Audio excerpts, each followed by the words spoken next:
Hi, everybody. Radio Free Mormon here at the end of the fifth session of the April 2024 General Conference. I have lived to tell the tale. Yes, there is a God.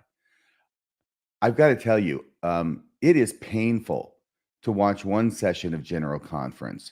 It's more painful to watch two, three, and then four, and then five, all in the same weekend. This really is inhumane. No church that cares about its members would put its members through this kind of ordeal. I feel like my Eighth Amendment rights have been violated, the rights against cruel and unusual punishment. I mean, it hurts, not just my head, it actually hurts my body. It manifests itself physically. How painful this is, and how boring it is, and how trumped up it is, and how so many people are trying to give so much sanctimonious piety around so little substance. I suppose I'll just put it that way. But having introduced the fifth and final session here, and Radio Free Mormon watching General Conference, so you don't have to, we're going to go to our recap. And that is the good news. It's over. That's the best news that we have from General Conference, is that now it is over. Okay. This is going to be Radio Free Mormon episode 336. I'm going to juice up the power so we can get through this. All right. Now, in this conference, if you haven't been keeping track, the session, we get to find out who that third apostle is, who's going to be able to preside. Remember, Elder Oaks told us yesterday morning that there would be 3 conference sessions where apostles get to preside. And we saw 2 of those. And now we get to the third one. By the way, I wasn't betting on which apostle would be able to preside in this last session, but I did have a bet on the side going as to which apostle would not be able to preside. And my guess and my bet was that of all the apostles, the one who definitely would not be asked by President Nelson to preside over any session would be Elder Uchtdorf. And I was right. It wasn't Elder Uchtdorf. No, it is, let's see here, Elder Cook. Elder Cook gets the prize. He gets to preside. By the way, I also wanted to correct something. I had said in the last podcast that nobody yesterday had mentioned that it was April 6th and that was the day the church was organized. Apparently, I got that wrong because Elder Gong did mention it. At least I was notified of that by Martine, who let me know by text, hey, he did mention that last night. I tell you, I was watching the whole thing. I didn't snooze off. I was tempted. I almost did. The head was nodding. Elder Gong is so boring, but still, I can't believe I missed it. But there you have it. Apparently, it was mentioned by somebody yesterday. Also, the question on everybody's mind at the commencement of this session is, will President Nelson address the congregation? He has not addressed the congregation at all up to this point in this conference. And usually he's all over the place. Usually you can't shut the guy up. He's talking in virtually every session. He has not spoken in any session. And indeed, I believe the only session that he was present for was yesterday afternoon's session. Okay. But so that's the question. Will he show up in this final session? Even though nobody said he will he be there? Will he be there? That's the tension that's gripping the audience in the conference center. And if he does show up to make an address, will it be live or will it be Memorex? Will he show up in the actual conference center, or will he, like last General Conference, will there be a pre-recorded talk by President Nelson? So we'll get to find out the answers to those burning questions by the time we get to the end of this session. Okay, Elder Cook is presiding. The choir sings, "Come Rejoice." And I want you to know that when the choir sings, I am always scouring the choir to see if I can see my good friend Jim Bennett in the choir. Now, I know he's not over in the women's section of the choir, at least not usually. And he's in the men's section, but he's also in the very back row, partly because of his height. He's a very tall guy. So he stands back there with the other tall guys. I'm sure it has to do also with how he sings.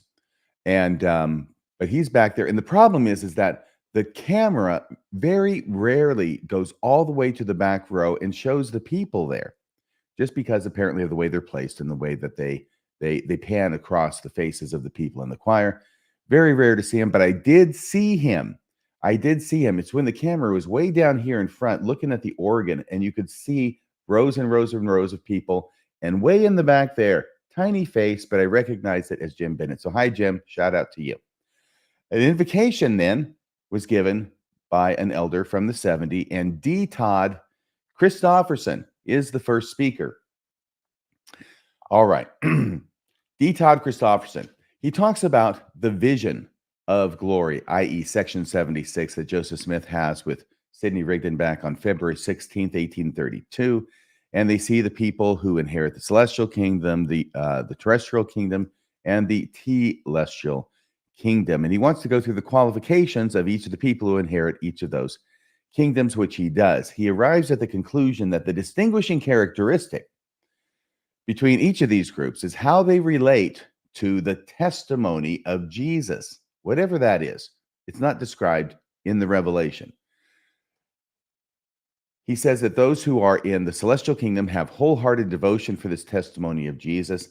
The ones in the terrestrial kingdom, they receive it, but they're not valiant in it, whatever that means.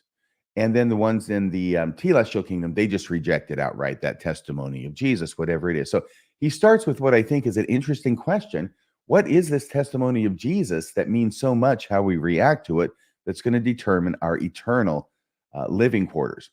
And, I'm just not I think the question is much better than his answer, because his answer is basically going to be, fundamental Mormonism, and we have to be obedient, do everything we're supposed to do in order to go to the celestial kingdom, which is kind of going to end up meaning that that's what being valiant in our testimony of Jesus is doing everything we're supposed to do as Mormons. Couldn't see that one coming. He says it is the testimony of scriptures and the prophets that it is only through Jesus that we can be saved. That's the testimony of Jesus. And that he's also the only begotten of the Father, and also that he's our Savior. So the testimony of Jesus, he takes it rather literally here. Beyond this testimony, he says, is the question, well, once we've identified what the testimony is, which I don't think he really has done. Of course, he only has 15 minutes to talk, but I'm not sure he could do better in an hour. What do we do about it? What do we do about this testimony of Jesus? Well, if you're in the celestial kingdom, you have to be baptized, you have to follow Jesus, you have to do everything you're supposed to do as a good Mormon. In the terrestrial, some received it, but were not valiant in the testimony of Jesus Christ. They were kind of lukewarm in that testimony. So you can be a member of the church and not be valiant in your testimony of Jesus, not do everything that you're supposed to do and are told to do by the prophets and apostles. And if you don't do that, then maybe you'll just go to the terrestrial kingdom. But the telestial kingdom is those who reject the testimony of Jesus and his prophets. So I guess that's sort of just something of a degree there. I mean, how much is not being valiant, being lukewarm in that testimony, and how much is just rejecting it entirely? I don't know. We'll see. We know it's not becoming a son of perdition because that's in outer darkness, not the celestial kingdom. He asks, what does it mean to be valiant in the testimony of Jesus? And it's nurturing and strengthening that testimony.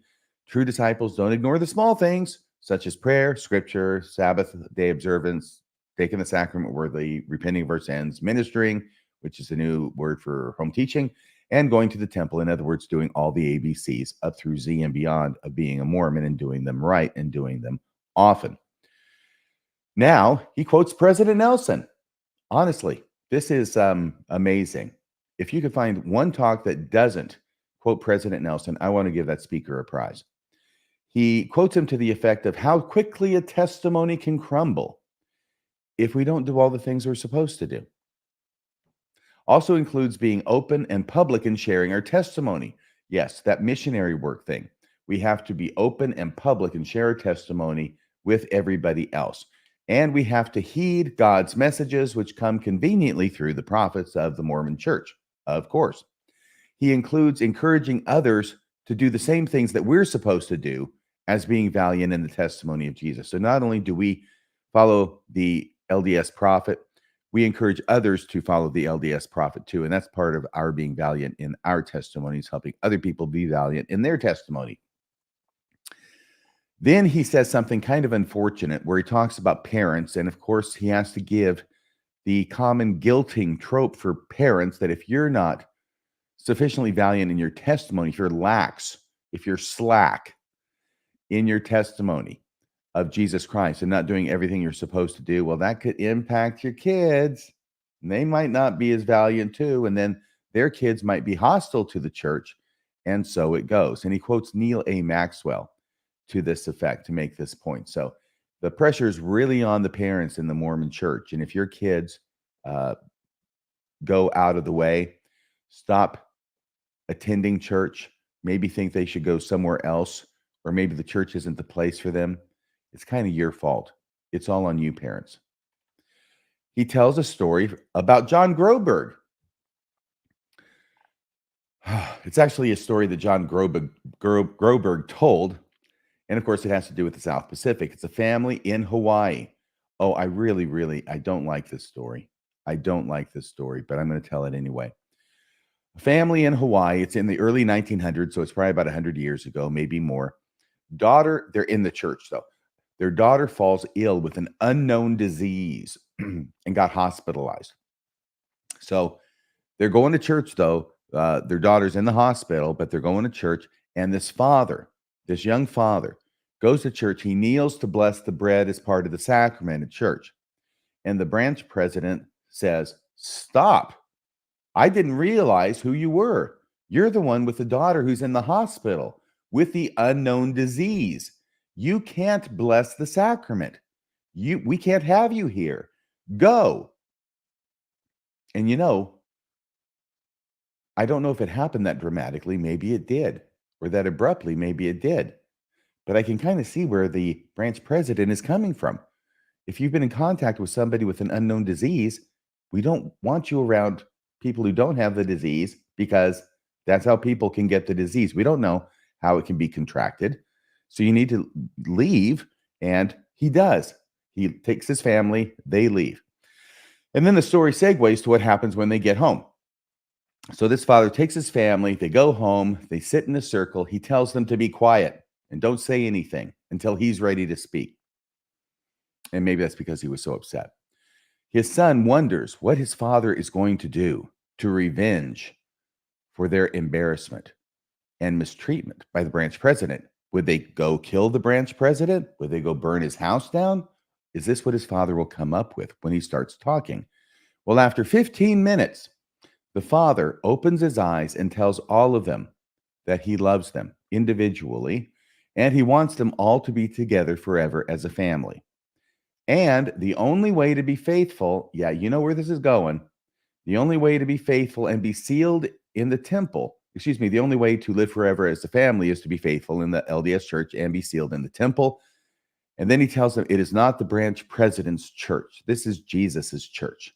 And we will not allow the branch president's pride to keep us out of God's church. So obviously, this story is told as a talk about not being offended. You members of the church who got offended by some other member, don't allow it to lead you out of the church. Don't allow it to impact your faithfulness and your observance of Mormonism. It's obviously a talk about not being offended by members of the church, no matter how badly you were treated by the leaders of the church. I've got to tell you, I hate these kinds of stories. I understand what they're getting at, right? Yeah, you shouldn't leave a church because somebody over here is not perfect, because it's Jesus's church. I get the theory. Unfortunately, what these stories end up teaching, and they are told with some regularity in the LDS church. I hate these kinds of stories because they teach members to endure unending abuse from church leaders. And regardless of how bad this abuse is, the member must still remain faithful, still continue going to church, still continue doing all the things that they're supposed to do as a Mormon, regardless of how bad they may be treated by members or even by leaders. And no matter how badly those leaders act, SEC, regardless of how bad the leaders act, you must stay in the church doing all the things you were supposed to do. Yeah, I think that's a veiled reference to members being upset with the leaders for breaking the law in order to hide how much money they had, and getting fined for it. So, whatever truth there may be in these kinds of stories, I can't overlook the fact that they also serve as a justification for the worst possible kinds of behaviors by church leaders, from the branch presidents all the way up to the prophet. Elder D. Todd says we need to act now. D. Todd Christofferson, that is. He says we need to act now because you don't know when you will die, and your soul will not be saved unless you get your act in order, Mormon wise, before you die. That was a little bit arm twisting of him. Now, the second talk is Elder Taylor Godoy of the 70. He talks about a sign that he saw in the hospital. This is a real sign, not a sign from God, although he's going to sort of make it a sign from God as he elaborates upon it in his talk. He's in the hospital. He sees a sign in his room, and the sign says, "Call, don't fall." This was hard to understand for a while, and it took me about halfway through the talk before I realized that's exactly what the sign said. Call, don't fall. So give a call, ask for help, like getting out of bed, or maybe getting off the John if you're using the restroom, and do that rather than falling. I get it. Call, don't fall. This is what will be the theme of his talk. And once again, this becomes another talk about bad things happening to people, even faithful people, and how to endure them. You know, when you start paying attention to what is said in General Conference and really making notes and analyzing it, like I've been doing, I start to realize that the same talk is given in General Conference. Not just every General Conference you get the same talk, but you get the same talk repeatedly, even within the same General Conference. Is this the third kind of talk, or is it the fourth kind of this talk that we've had in General Conference so far? I know it's not the first. So, of course, the call part on the sign, he's going to analogize to praying to God. Call, pray to God, so that you what? Don't fall, right? So this is the call part of the sign. We need to pray to God so that we don't fall. Got it. Okay. I got the message. Not bad.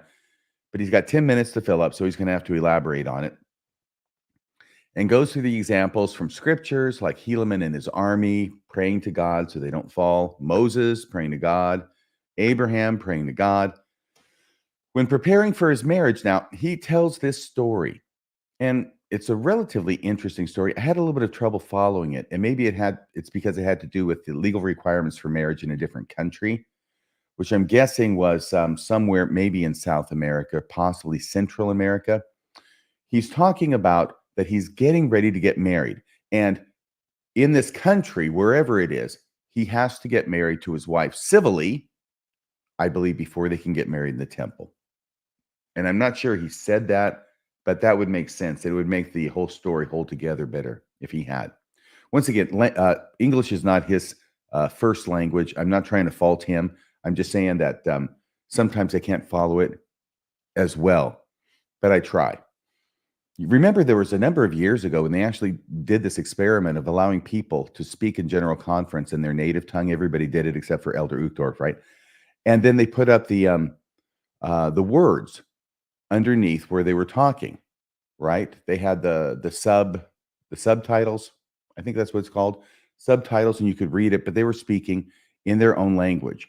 And that was interesting. They only did it once, but now they force everybody, regardless of what their language of origin is, to speak in English. And sometimes it's not so easy for me to understand. So they're going to get married, but they get a call that all civil marriages in this country have been canceled due to a strike. So there's some kind of government strike that's going on, and the people who do the civil marriages can't do them, or the people who process the documents necessary for the civil marriages can't do them. So they're in a jam because they've got a date at the temple to get married. Oh, it was Lima, Peru. I believe it was Lima, he said, was where they got married. Doesn't mean that they were in Peru, but probably they were. All right, having said all that, this was 3 days before he said to get married. He and his fiancée called, And when they found out that civil marriages were ended, so they prayed to God about it, right? And then somebody told them about a small place on the outskirts of the city where they lived, where a person could marry them. And they called this guy, and he says, yeah, he would marry them, but they had to get the documents first. So now they got to get the documents to get married by this guy who will agree to marry him.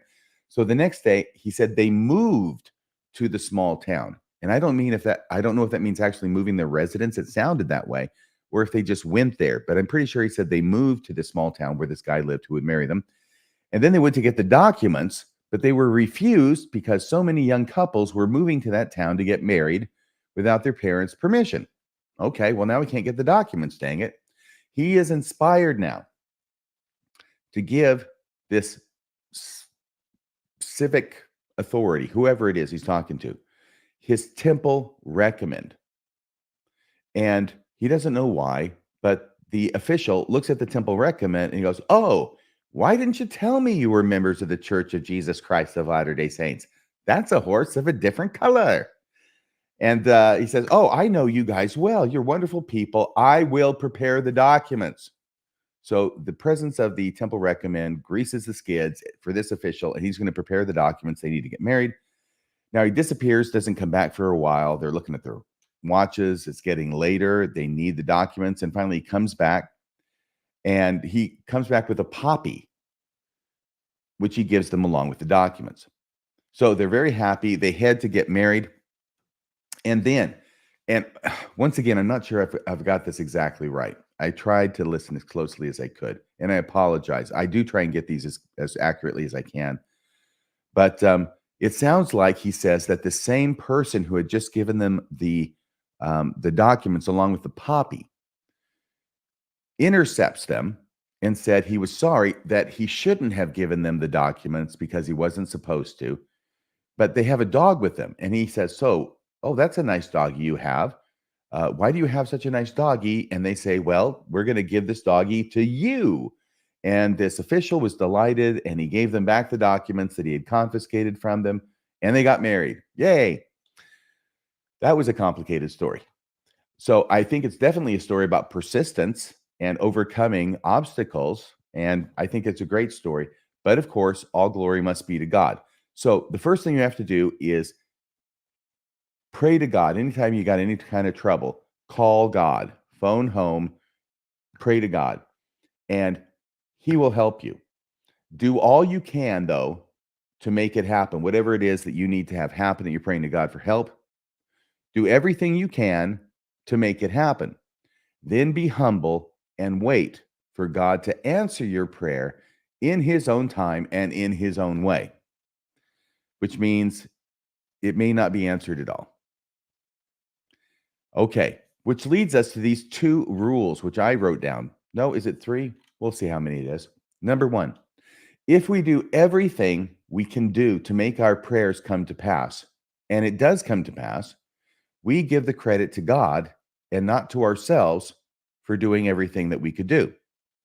And number two, if we do everything we can to make our prayers come to pass, and it does not come to pass, we give the credit to God for answering our prayer in his own time and in his own way. It's heads, God wins, and tails, God wins. I'm sorry. Heads, God wins, tails, God wins. No matter what happens, God's answering your prayer. There is nothing, literally, there is nothing that can happen in response to a prayer that God doesn't get the credit for, even if nothing happens. It's like Mel Brooks says in The History of the World, Part 2, it's good to be the king. Okay, now the choir sings softly and tenderly. And the third speaker is Elder Gary Stevenson. Okay, here's what Gary Stevenson's going to do. First off, he's going to talk about suspension bridges. And it's an unfortunate time for him to have come up with a rather elaborate description of his fascination and love of suspension bridges and how they work, given what happened in Baltimore a week or two ago when that tanker runs into the suspension bridge there in Baltimore, and like almost the entire thing collapses into the water. So he'd already been working on his talk. Apparently that happens. He doesn't want to revise his talk, but he does at least acknowledge the fact that had happened and extending thoughts and prayers to the people who lost their lives in that. All right. He wants to talk about how amazing suspension bridges are. This is going to be another strained metaphor, likening suspension bridges to how it is we have to do everything we're supposed to do as Mormons. That's what I wrote at the beginning. And I'm pretty close to being right on. He says the power of the tower is the magic in supporting the suspended roadway between. And of course, after he goes through all these descriptions of how it's built and how it works, he's going to look at it through a gospel lens. Basically, you've got two towers, and those two towers have to be really, really solid. And from those towers are suspended the bridge that runs in between, just like the Golden Gate Bridge. And that's one of the bridges that he shows as an example.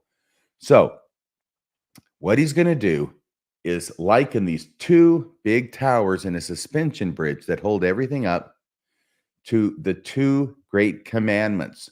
Yes, love God with all your heart, might, mind, and strength, and love your neighbor as yourself. And once again, he's going to bastardize that saying of Jesus to try and say that you have to balance those two commandments, right? That we show our love for God by paying our tithing, by obeying his commandments and all of these things. That's how we show our love for God. That's wrong. Within the context of that saying, we show our love for God by how we treat our neighbors. But he wants to divide it up and say, we show our love for God by doing this, and we show our love for our neighbors by being good to them and kind to them and all this stuff. It's just we can't be too kind to our neighbors or too accepting to our neighbors or too inclusive of our neighbors, because if we do, then we're going to be violating the first commandment that God gave us to not be Christ-like to certain people. See, it doesn't make any sense, but within Mormonism, it's something that has to be made as a distinction. And we've seen this before in another talk in this conference. Okay, let me get back to my notes. Love the Lord with all your heart. This is tower number 1, soul and mind. Love for God is not limited or finite. It is infinite and eternal. This can feel abstract or daunting, but it becomes more graspable, he says, if you love me, keep my commandments. Oh, I'm sorry. It becomes more graspable if you understand it as being, if you love me, keep my commandments. Okay? Because I know how to keep the commandments. And that's doing all the things that you're supposed to do as a good Mormon. Now, when Jesus says that in the New Testament, if you love me, keep my commandments, it's really unlikely that he's talking about the commandments of Mormonism, but that's a minor point. So he says, I can do this. I can keep the commandments, going to the temple, paying tithes, building people up rather than tearing them down. That's a good idea. Very good idea. And showing reverence for sacred things. Okay. And then he talks about there's an experience here. I think it's from when he was a kid and with his friend Vance, and they're going around collecting fast offerings. And he knocks on the door of a humble house, and inside is a German widow who can't even really get up to come to the door. So she calls loudly to them to come in. They're greeted by lots of questions, and they said they had come to accept her fast offering. She said she put a dime on the counter that morning for that purpose. And would you young men be kind enough to put that dime in the envelope and fill out the fast offering slip for me, which of course they agreed to do. Now, I guess we had to get a story in here about a person on a meager income, in this case a widow, giving her dime for her fast offering to the church. It's like the Mormon version of the widow's mite. The idea, of course, being that if a person who is that poor will pay their fast offering, then what excuse does anyone else have to not pay their fast offering and their tithing as well? So now he comes to that second tower, the second commandment, love thy neighbor as thyself. And he says, love of the Lord is not complete if we neglect our neighbors. See, I really think he's got this wrong. I'm not saying I got the answers, but I'm pretty sure I'm right about this, okay? Even the Book of Mormon supports me, remember? He says, love of the Lord is not complete if we neglect our neighbors. See, I don't think so. I think we show our love for God by how we treat our neighbors. It's not a balancing act. The first commandment is fulfilled in the keeping of the second commandment. We can do nothing for God. I mean, there's lots of scriptures about that. What does he need us for? What does God need a starship for? What does he need a dime for? What does he need $150 billion for, right? We can do nothing for God, but we can help our neighbor. And that is what God commands us to do in order to show our love for him. Elder Oak started out this abuse of this New Testament story, the one about the two commandments. And I mentioned this yesterday, and I was reminded by someone else who called me on the phone that actually Elder Oaks, a number of years ago, had mentioned this in general conference and, in my opinion, abused the story of the two commandments in exactly the same way that Gary Stevenson is doing it now. I was reminded by someone that subsequent to that, Elder Oaks had apparently issued a modification or correction that was more in line with what the scripture said, but he doesn't issue it in general conference. No, he gives the talk in general conference, which is the wrong talk. And then he issues some kind of a statement in the church news, is what I was told. And I sort of remembered that having happened. The problem is that when you issue something in general conference and you correct it in the church news, nobody notices. And there was a speaker yesterday who went along with exactly Elder Oak's first interpretation of the two commandments story. And now we have Gary Stevenson going along with Elder Oak's first interpretation of the two commandments story, and even giving this involved analogy about suspension bridges to support it. He even quotes Elder Oaks in his talk to that effect. Okay.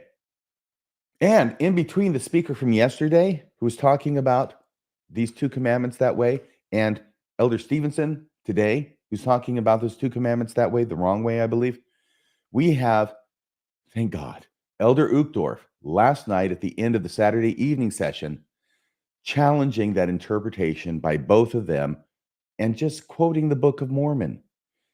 If you are in the service of your fellow beings, you are only in the service of your God. We can't serve God directly. He orders us or commands us to serve our fellow beings. And that is how we serve God. So I'm going to say this, okay? I'm going to skip a couple of notes because I don't think they're that important. The thing is that within the analogy, you have to build both of these towers, and then you suspend the bridge, then you suspend the bridge underneath it, and they are suspended by the strength of the towers. You have to build those towers separately. This is the problem with analogies, because analogies can and often are helpful to our understanding of more abstract things, but at some point, every analogy will break down. And this is the point where the analogy breaks down in comparing the suspension bridge towers to these two commandments. Both towers are necessary to have the suspension bridge work properly. Both towers must function together in complete harmony, and our ability to follow Jesus, he says, is dependent on our ability to follow both commandments with balance to both. You see, some are so focused, he says, on keeping the commandments that they see little value in those who don't keep the commandments. And alternatively, some are so focused on loving others that they lose sight of the fact that we are accountable to God. It's that second lesson that he derives from it that I think is contrary to what Jesus was saying. He says, alternatively, and I think this is the reason he says it, and the main point he wants to make, some are so focused on loving others that they lose sight of the fact we are accountable to God, or in other words, we have to love God.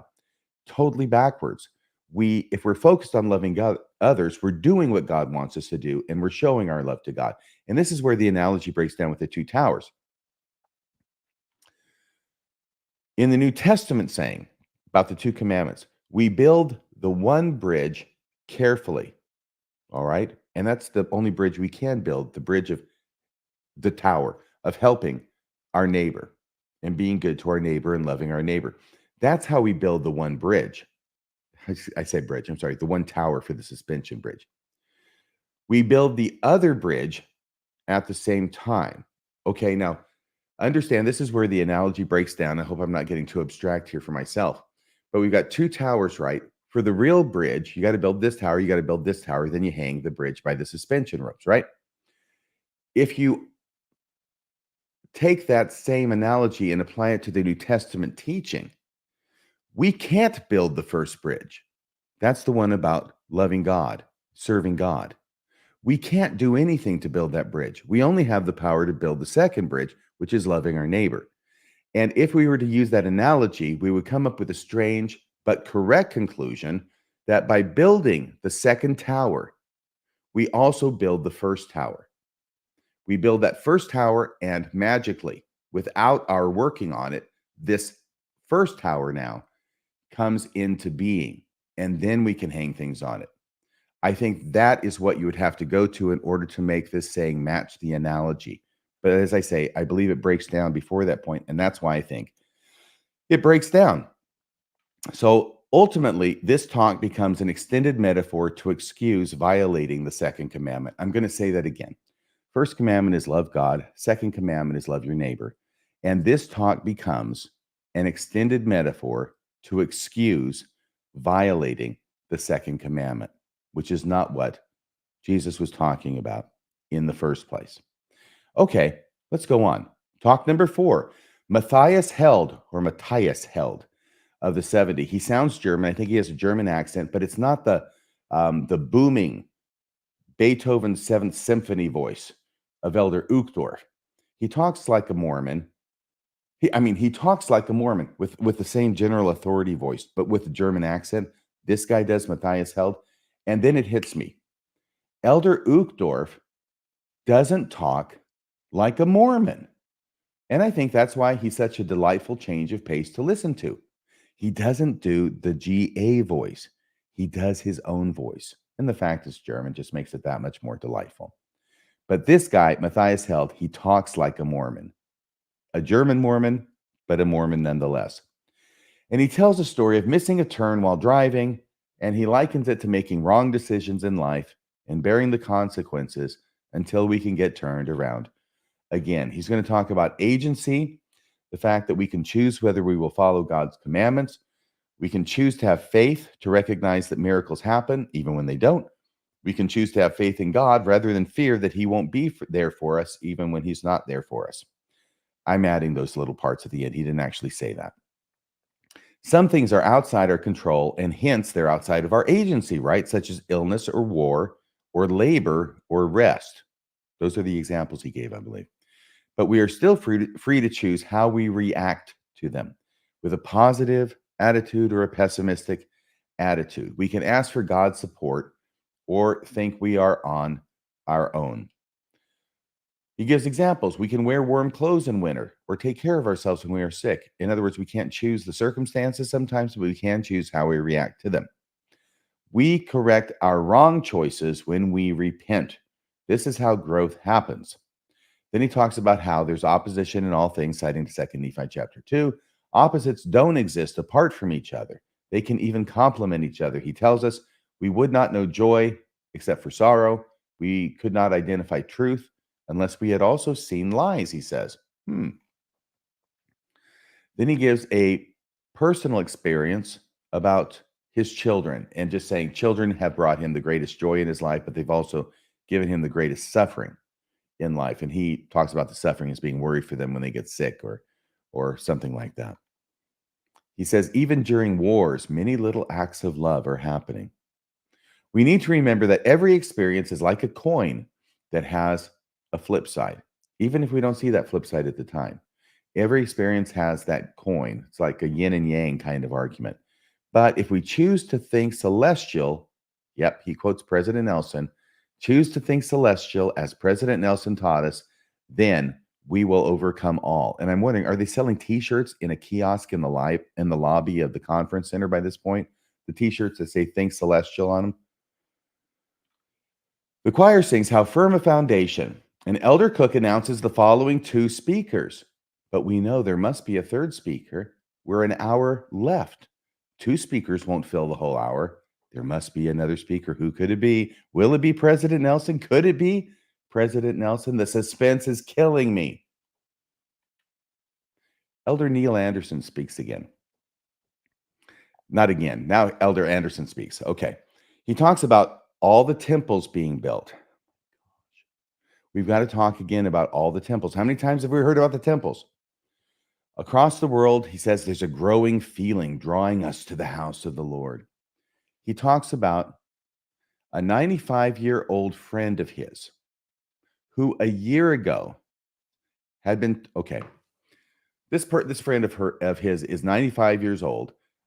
She's been taught by the missionaries for 72 years. She hasn't joined the church.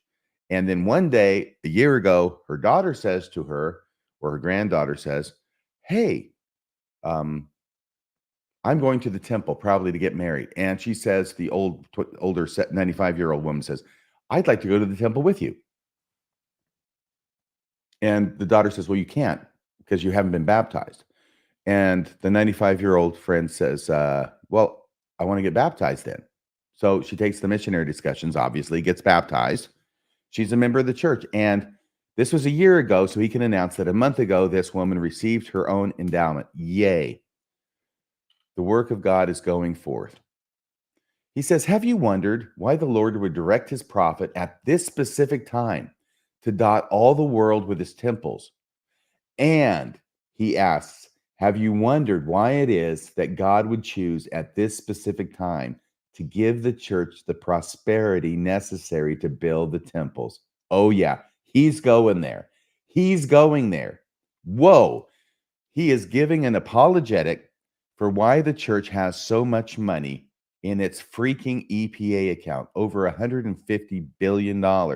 And he is saying the reason why is so that we can build all these temples now. Okay, that's a lie. And I say that because of this. All the temples that the church is building, all the money that takes is chicken feed compared to this huge 150 plus billion dollars it has in the Ensign Peak account. The Ensign Peak account has never been accessed for any money to build temples. Why?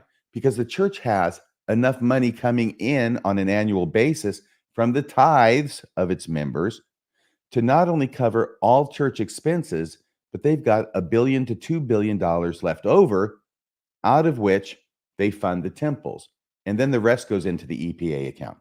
They don't have to touch the EPA account in order to build temples. So to the extent that Elder Anderson is trying to imply that the prosperity of the church has been delayed until now by God so that we can build all these temples is, I think, misleading at best and deceitful at worst. Elder Anderson talks about members falling away from the church. And then he says, at least for now. He says, everybody, or most people, or a lot of you may know somebody who's fallen away from the church.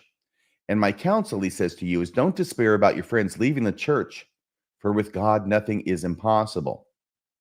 Now, what he does is he's phrasing the falling away of members of the church in increasing numbers as a fulfillment of a Book of Mormon prophecy, I think it's First Nephi, about there being a commotion in the world in the last days. And that might be chapter 14. Don't quote me on that, but I think it might be. But that prophecy is in there that there will be a commotion in the world in the last days. People will be in commotion. And he's saying that all the people leaving the church are a fulfillment of that prophecy. Why is God, he asks, bringing the hundreds of his temples closer to us? Because amidst those commotions and temptations prophesied in the Book of Mormon, he has promised to bless his saints. And he is keeping his promise, he says. Now, I did note that it's strange. We are not anymore apparently getting the traditional church is true argument because the membership is growing. It is becoming the church is true because the number of temples is growing. So we're switching from membership to temples. Membership, you actually have to convince somebody. Temples, you just have to have the money to build it. And I say because temples are a function of money, but membership is a function of belief.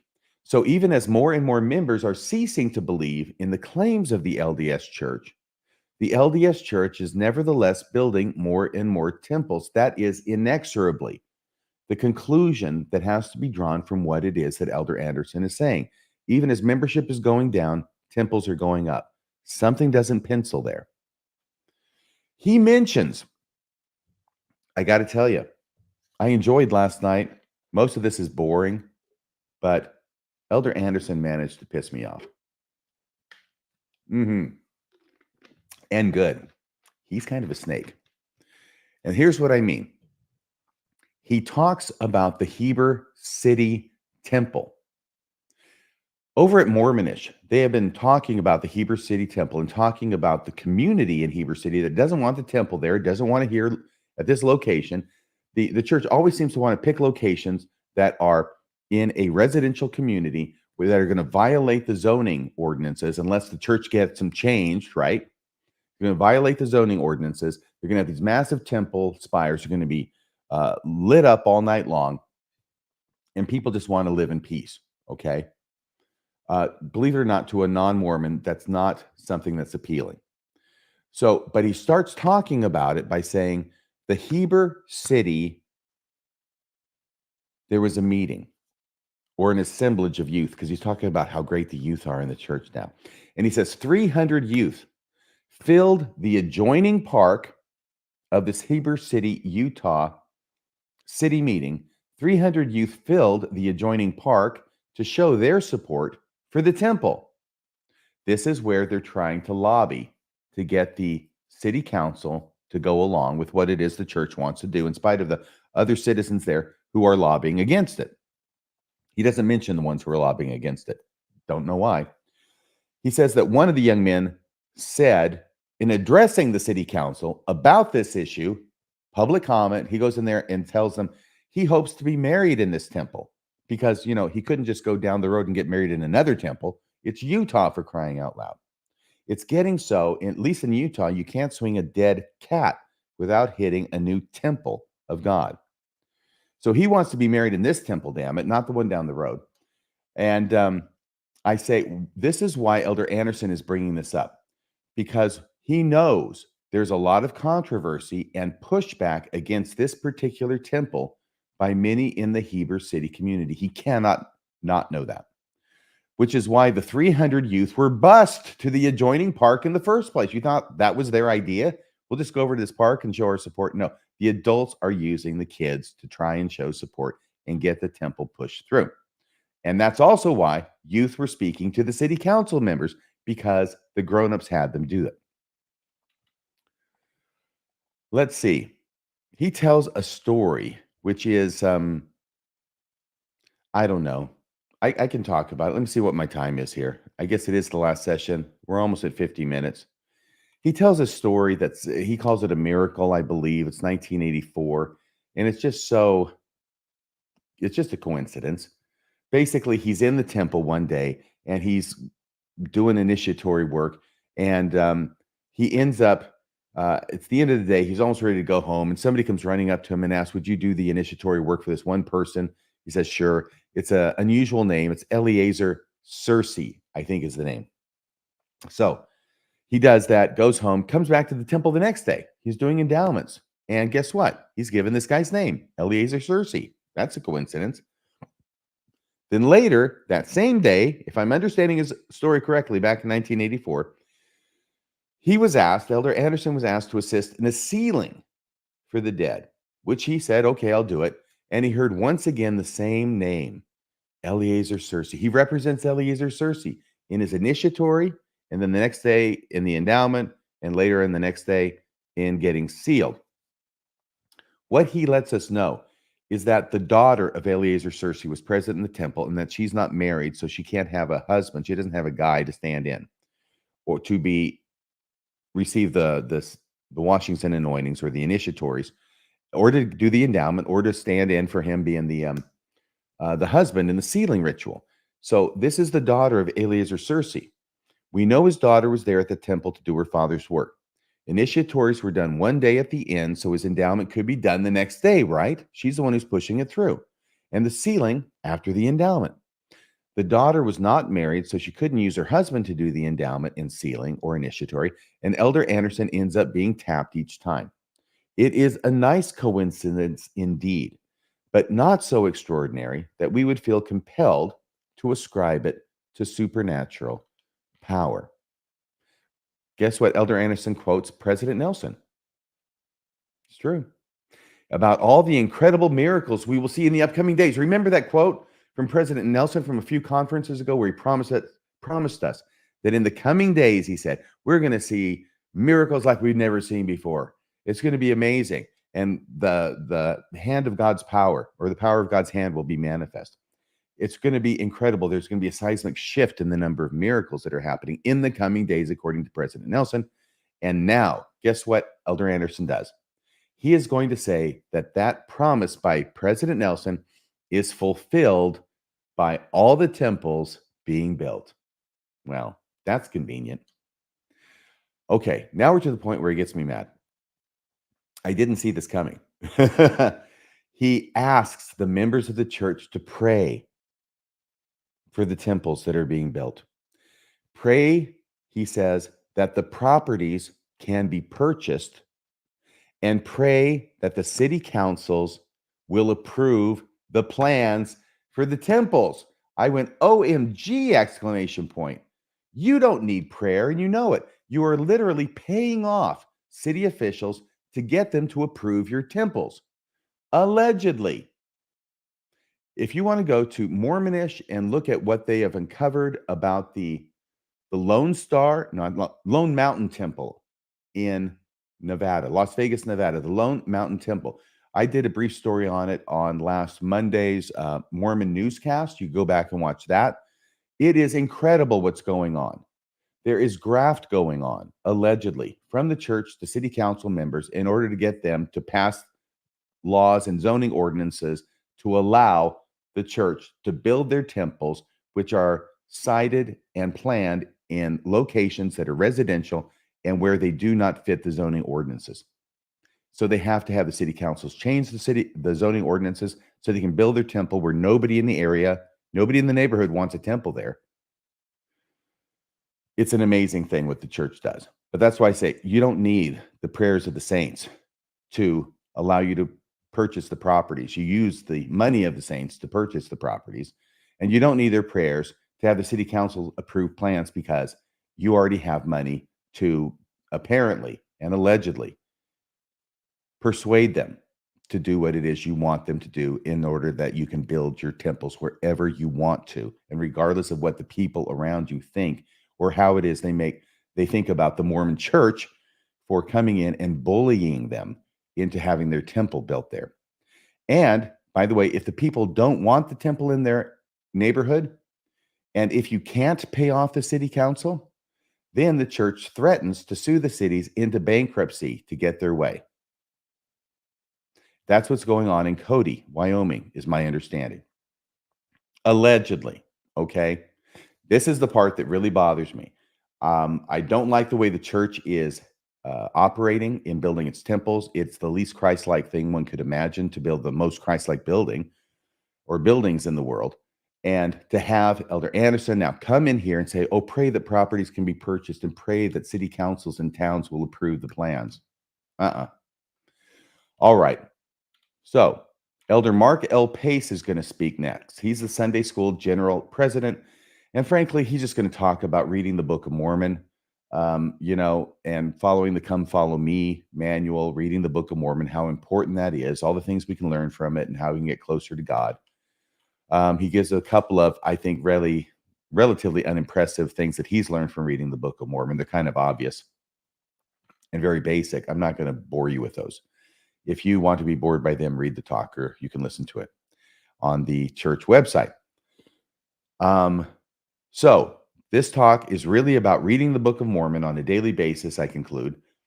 And as we do so and follow the living prophet, there will be no apostasy in our personal lives. Reading the Book of Mormon isn't enough. We got to follow the living prophet. And frankly, we don't even need to read the Book of Mormon. If we just follow the living prophet, there will be no apostasy in our personal lives. That is the one rule in Mormonism, the one commandment that cannot be broken. We have to follow the living prophet. Everything else is negotiable. Okay, and he's done. He's done. And now we've got 30 minutes left.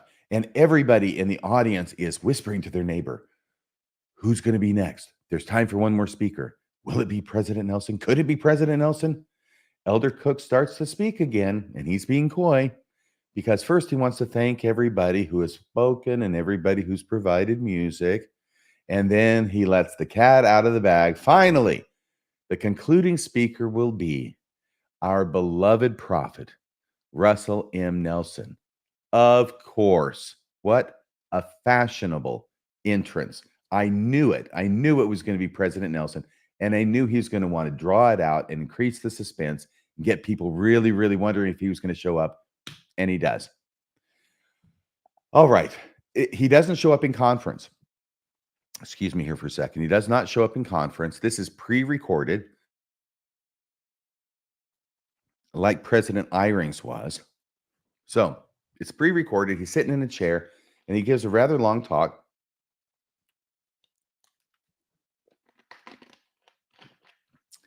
He talks about this date, and it's a 40-year anniversary. Apparently, it's a very important day for him. It's an important day for President Oaks because on this day, April 7th, back 40 years ago in 1984, ironically enough, both he and Elder Oaks were called to be apostles.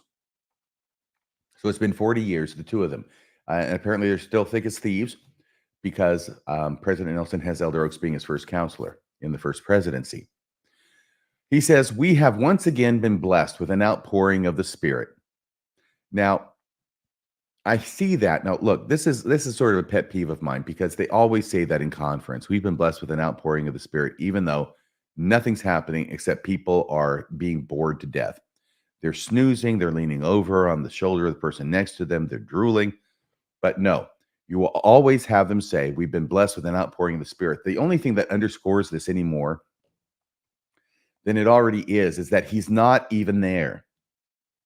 He is not talking. This is a pre-recorded message that he recorded before this session. I don't know how long before the session, but before the session. So he's not even present.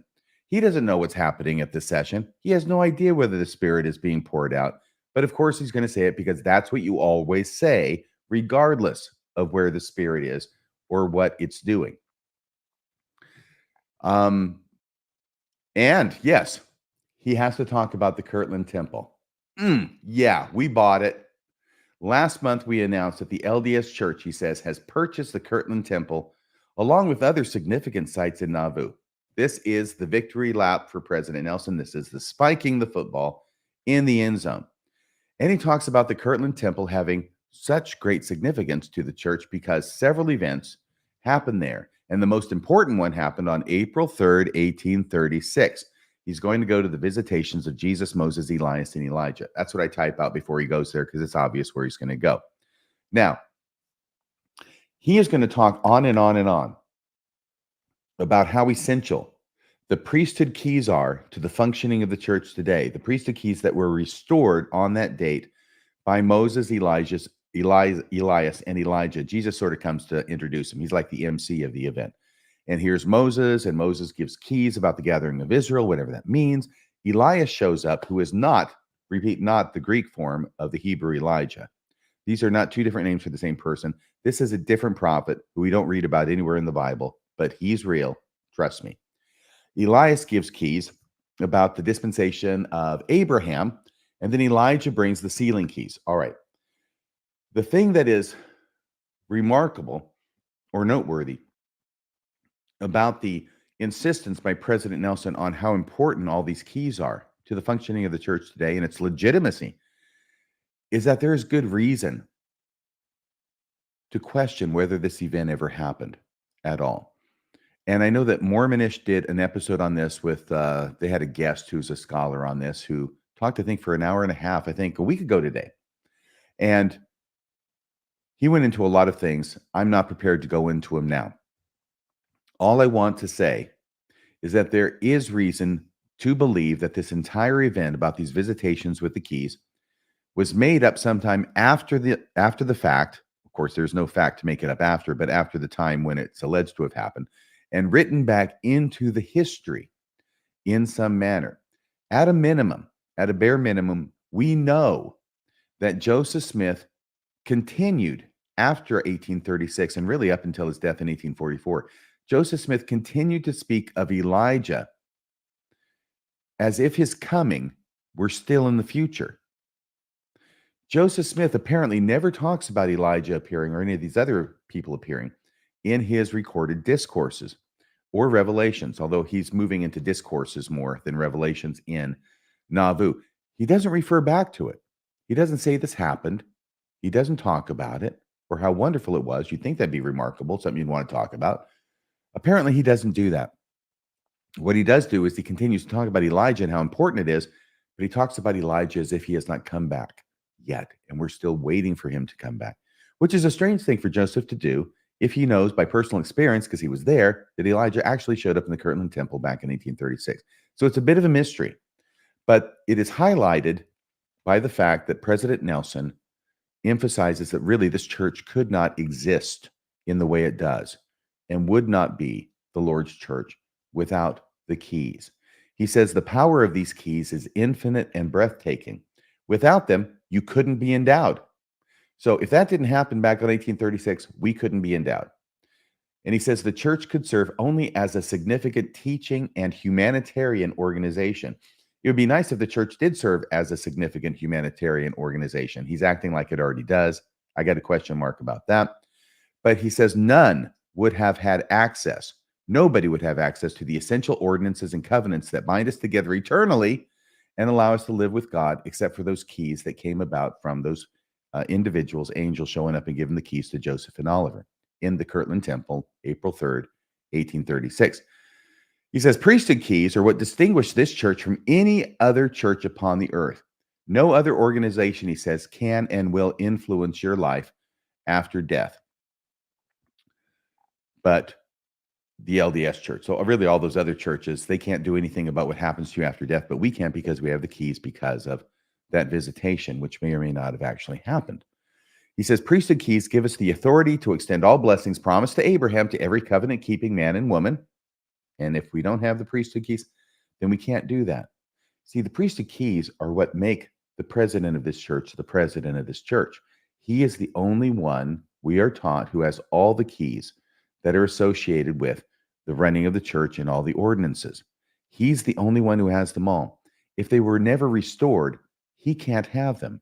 And these keys are so important that if he doesn't have them, he admits, or at least he says, that this church just becomes a humanitarian organization, not a church that can control and influence and affect what happens to you and your family in the next life by sealing you in the temple in this life. He says temple work makes these blessings available to all, regardless of when they lived, and now regardless of where they live. And I think there he's referencing because there's so many that they're closer.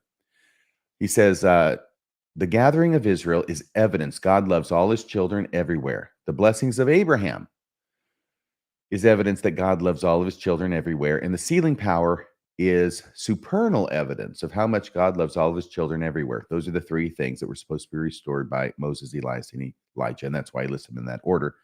And considers each of those keys, which may or may not have been restored by angels who may or may not have restored them to Joseph and Oliver in 1836, that all of those things are evidence of how much God loves his children.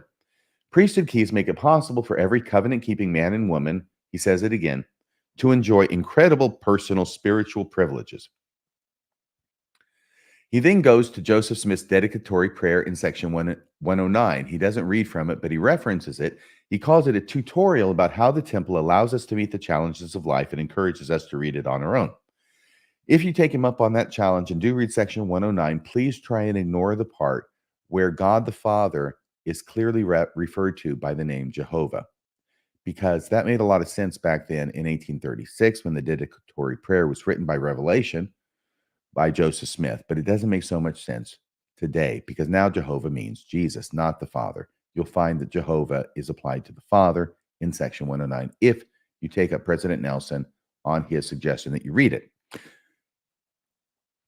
He is really selling temple work with everything he has. He says it will give you strength, glory, power, revelation, the whole shebang. Just go to the temple, go there as often as you can. He says no combination of wickedness will prevail over those who worship in the house of the Lord. And now, He says, I'm going to give you this promise. And I'm ready to go. I've got my fingers poised over the keyboard. This is a very, very long promise. And I think I got most, if not all of it down. So here's his promise from the prophet of God to you. Nothing will help you more to hold fast to the iron rod than worshiping in the temple as regularly as your circumstances permit. It goes on, nothing will protect you more as you encounter the world's mists of darkness. Nothing will bolster your testimony of the Lord Jesus Christ and his atonement, or help you understand God's magnificent plan more. Nothing will help soothe your spirits more in times of pain. Nothing will help open the heavens more. Nothing. The temple is the gateway for all the blessings God has in store for each of us. The temple is the only place, this is still President Nelson.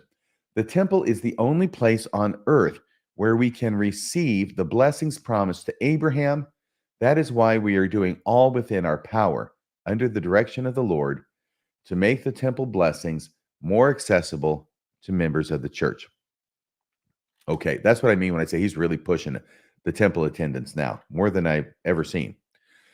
Well, we got more temples than I've ever seen, so I guess it makes sense. And of course, now we get to the end of his speech, and he's going to make the announcement of the new temples. There's 15 of them, 15 new temples. And I got them all down, though I'm not sure some of the ones that are in foreign countries, I'm not sure that I got them. I think it's Uteroa in French Polynesia. It's French Polynesia regardless. Chihuahua, Mexico. Someplace in Brazil. Yeah, Brazil doesn't have enough temples. Another place in Argentina. There was Edinburgh, Scotland. I think it was Brisbane in Australia. There's Victoria, BC. There's Yuma, Arizona.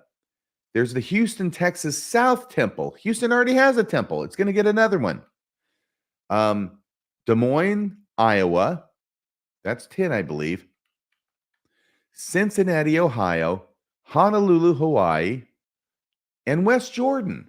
West Jordan is number 13. I thought West Jordan already had a temple. Well, it's going to get another one. Lehi, Utah. And then a place in Venezuela. It might have been Maracaibo. That's how I heard it anyway. So we're going to have more temples. Can I just please ask the LDS Church for a favor? Could you stop building temples? We have reached the point where it's embarrassing that you keep constructing temples when you don't have the membership to even attend or even staff the temples. The membership is flatlining and going down as far as activity, but your building of temples just continues to go on at an accelerated pace. Would you please stop with the temples? Could you put a moratorium on the temple building for a while? More temples are announced, more temples that the world doesn't need, more temples the members don't use, and more temples built with money that could be used to actually help other people. Can we just have a moratorium on the temples, please? That's my request. The choir sings a song, and I can't remember what it was. And then there's a closing prayer. I believe it was a woman. So wonderful. And that is it for the 5th session of General Conference. It's the end of conference. I can't tell you how happy I am. And I'm going to go out now, and I'm going to do something where I don't have to think about General Conference for a good long time. This is the result of General Conference, is you don't make me want to remember what was said. You make me want to forget it, and forget it forever. So thank you so much for joining Radio Free Mormon here with the General Conference Post-Mortem. We have made it. We've made it through together. And thank you for listening. Thank you for joining me. Please hit like. Please hit subscribe. Please go out. If you're watching this live, please go out and do something fun. Do it with friends. Do it with family. Do it by yourself. But do something that has nothing to do with General Conference. And I think you'll be happier. That's what I plan to do. Okay, good night, everybody. I'll see you next time on Radio Free Mormon.